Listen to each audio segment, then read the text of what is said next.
Kalau yang ini Bang, postingan secara aturan hukum anak di bawah umur jika ingin bepergian ke luar negeri ke salah satu orang wajib mendapatkan persetujuan. Sama yang satu lagi Bang, perjanjian yang tidak ditepati akan membuat pihak yang tidak menepati janji disebut telah melakukan perbuatan dan prestasi. Mungkin bisa dijelaskan Bang terkait postingan Abang tersebut di tengah bergulirnya hak asuh anak. Ya, postingan itu kan sebenarnya kan standar aja kan, standar dalam arti kata sesuatu yang kita ingin bagi satu edukasi ya, karena mungkin banyak pihak-pihak yang tidak memahami atau kurang mendapatkan informasi, jadi kami sampaikan satu informasi yang juga bisa berupa edukasi bahwa setiap anak yang masih di bawah umur itu, aturan hukumnya jika dia itu ingin berpergian dengan salah satu orang tuanya, memang harus ada surat persetujuan dari orang tua yang satunya lagi ya.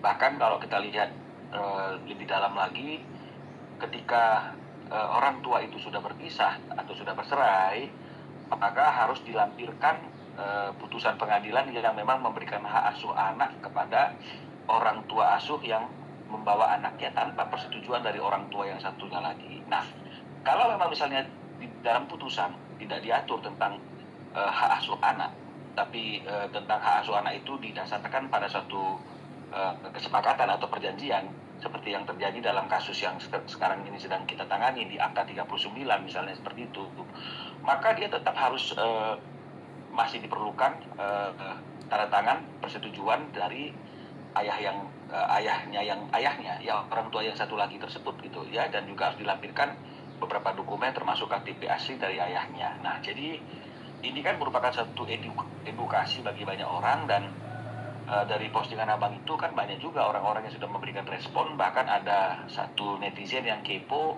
dia cari tahu dan kemudian dia mendapatkan kebenaran memang apa yang Abang sampaikan itu adalah suatu fakta yang memang begitu prosedurnya jika ingin membawa anak ke luar negeri. Nah, jadi bagaimana kalau misalnya ada satu peristiwa anak itu dibawa ke luar negeri oleh ibunya yang sudah bercerai, tapi tidak ada izin dari ayahnya yang tidak ikut berpergian yang tidak ikut berpergian. Nah, jadi kan kemungkinannya kan kalau memang tidak ada izin kan berarti ada manipulasi.